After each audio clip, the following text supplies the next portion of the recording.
Hey guys, how are you? I need to put this out there. There's some downright dangerous stuff on all of the social medias, YouTube, TikTok, whatever, about how to survive / win a street fight and encounter. They are awful, absolutely awful. We were lucky in this country, in England, to have a revolutionary guy called Geoff Thompson, way before MMA, who put this system together. It was part of the British Combat Association, which he invented. And in this small, sleepy town that I live in, we were very lucky to have a British Combat Association instructor. His name was Glenn. Shout out Glenn if you ever watch this. Fantastic bloke. We still chat to this day. What a guy. Changed the way I thought about fighting in general. Very, very good. Very, very effective. But you do need to be capable of extreme violence. I haven't been involved in a street fight for years. I'm nearly 50 years old. I should know better by now. And I would choose to walk away. I do have people, not recently, but I've had people come, "No, you that guy, blah, blah, blah. Yeah, I reckon I could take you." Yeah, you probably could. Tell your mates you did. I don't care. The ego has gone. But you see a lot of things. Oh, someone grabs you here, grabs it. I don't care, it's crap. If you've never seen a street fight, it's a whirlwind of absolute crap. Yeah, things are just being thrown in left, right, and centre. However, what's always open? Go for the soft areas. You may think this is absolute crap. I don't care. I don't care. What do people always do? Before there's the actual fight, they do what we call posturing. Make like a peacock. They look bigger. Stick their chin up. Come on! However, yeah, people always do it. Animals do it. They present themselves on their side so they look bigger than what they actually are. You want to finish that in seconds? As soon as that chin lifts, from there, I'm going to throat punch you. People think I'm going to come out with some kind of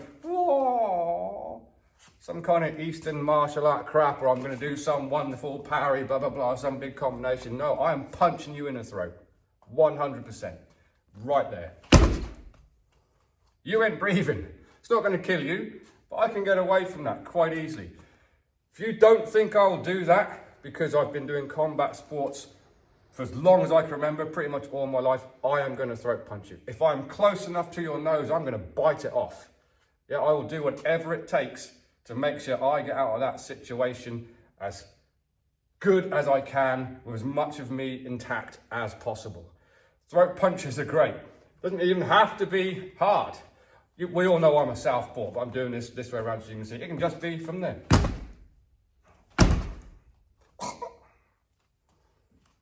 This is not an endorsement of punching people in the throat, by the way. But it works. I'm not going to go and chop you in the throat. Crap. Bullshit. Yeah, just there, as a posture. Bye. That's how it's going to work. Go to. What's always open? Eyes. What? People have said this to me. What would you do if someone grabs you around the throat like that? I will go knuckle deep in your eye sockets. You will let go. Yes, I could do some fantastic Aikido, Jiu-Jitsu move where I go and put you in some kind of hold. Takes years of practice, and if you've never been in that situation, the adrenaline dump that you're going to have at that time, you'll probably forget everything. More on that in a second. I will go knuckle deep in your eyes. I'll rip them out if I have to. If that means me getting out of that situation and surviving it, I'll do it. Again, more on that in a second. Jawline. Knockout areas. Particularly this point here. Here's the front of the chin. Here. Up to the ear. I don't want to be punching you in the temple. You see this a lot. Punch them in the temple, it's a knockout spot. It's not boxing. Do you not think you're going to break your hand punching the hardest part of the head? Yes, you are. And yes, okay, you can say, well, I'll take a broken hand to get over that. There's better things. If you're not sure how much that hurts, get chin there, find your own chin. We used to do this with the British Combat Association. You'd have someone come round with that part of the finger and just hit you on that little point there. It's not fun. Not fun. There's the little point. And that's enough. Bye. We'll talk about the fence in a second as well. But 3 go-tos. Throat, eyes, point of the chin.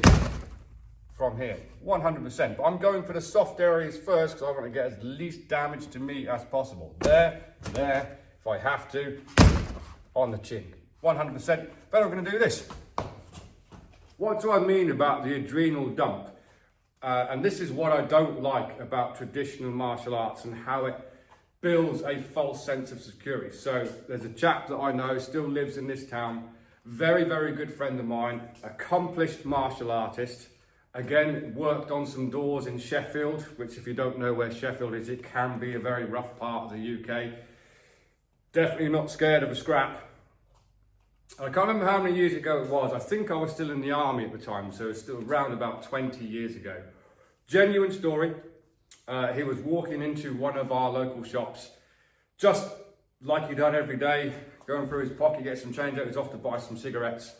And had no idea that that particular place was being robbed, armed robbery as well. And as he walked in the door, I can't remember if it was a pistol or a sawn-off shotgun, I genuinely can't remember, as he's going through the door, gun in his face.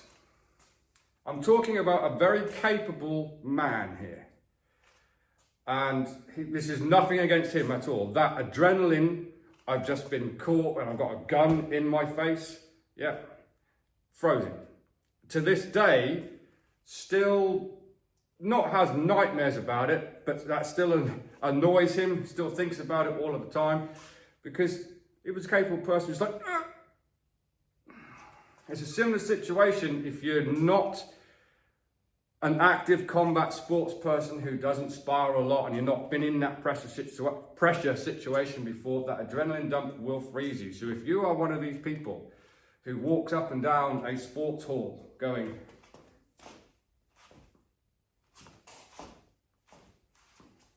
and this sort of thing, and you think you'll defend yourself in those adrenaline fuel situations, I would like to say probably not. But again, the British Combat Association, they had some very, very good ideas about this before we even went about going to the ground. So I'm going to introduce you to the fence.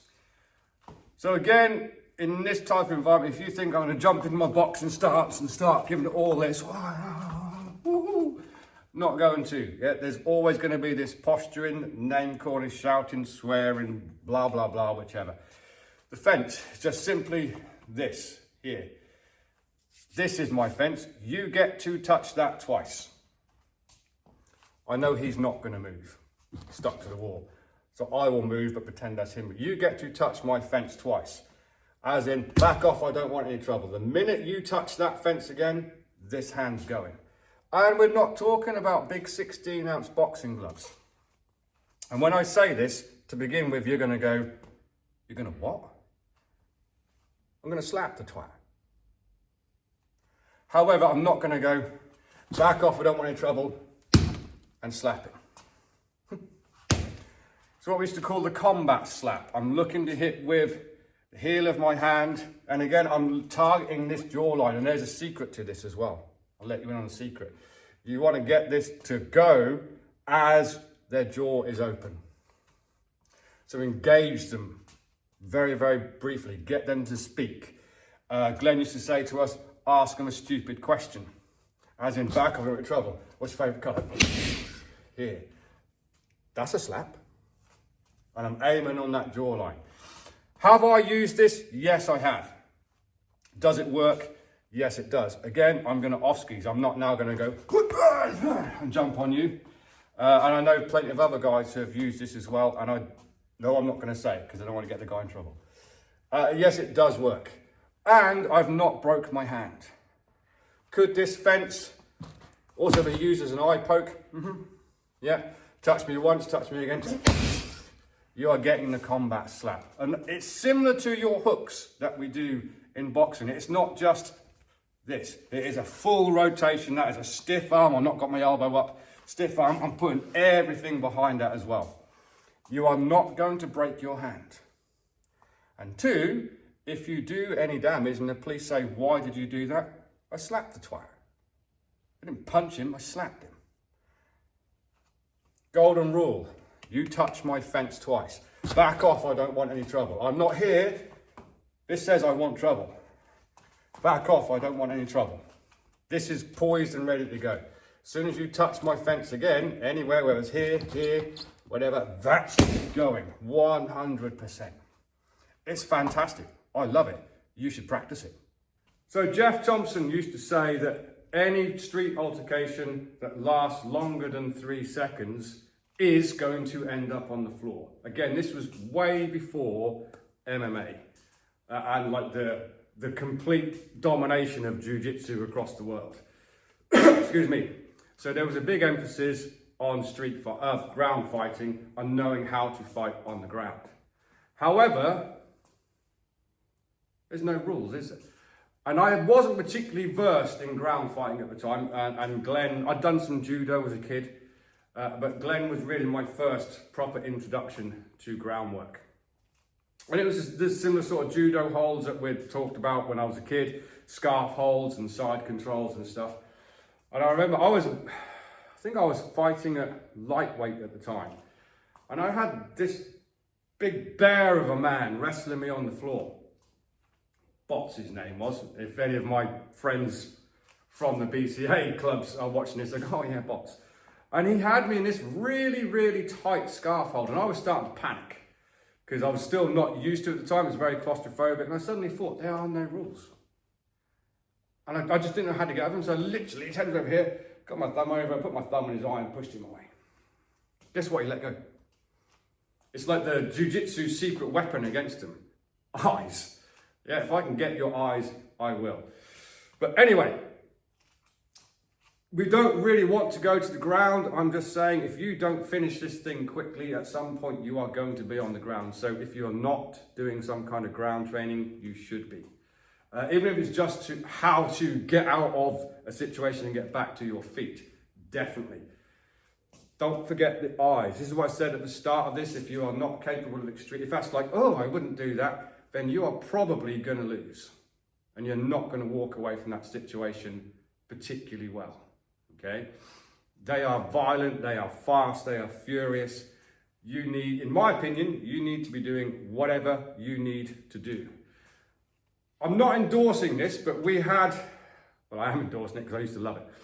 We had some of the tough guys around the town who heard about this street fighting class that had started in my local town.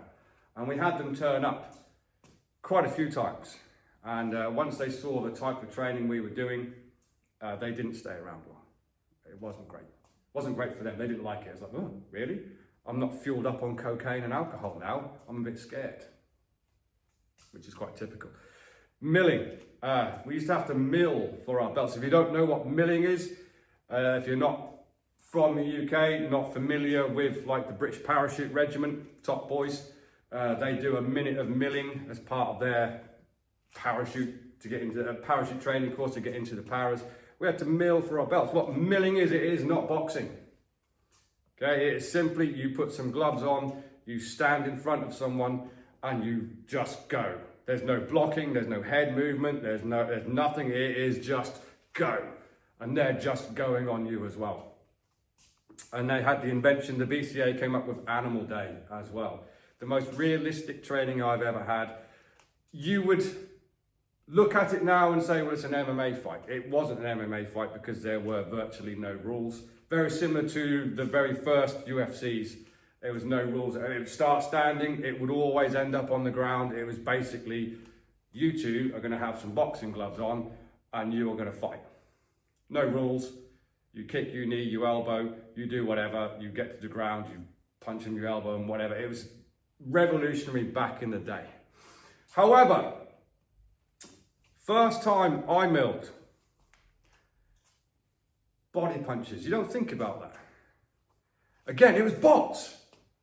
Bloke, I stuck my thumb in his eye. Probably why I done it. First time we're about to mill, because you just target the head. You think, well, I need to knock this guy out. So you're just going to start swinging. He was very, very clever. And he did catch me straight away, went boom, straight in the solar plexus. So it's something that you should be practicing as well. People don't think about body shots. We'll have a look at that in a second on Bob. All he done, so Glenn was like, right, go. And I started punching, he went boom, straight to my sternum, straight to my solar plexus. What immediately happened, couldn't breathe, hands dropped, and then he went to town on my head.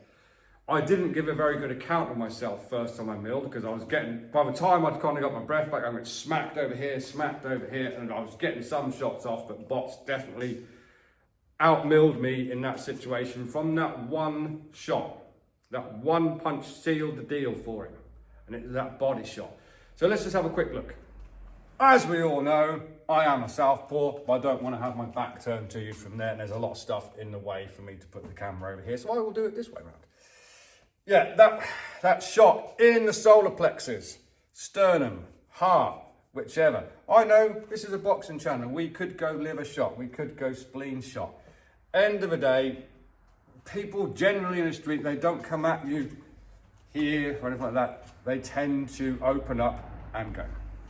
Presents you with that nice little shot right in the solar plexus, shuts down the central nervous system, and then you go up top from there.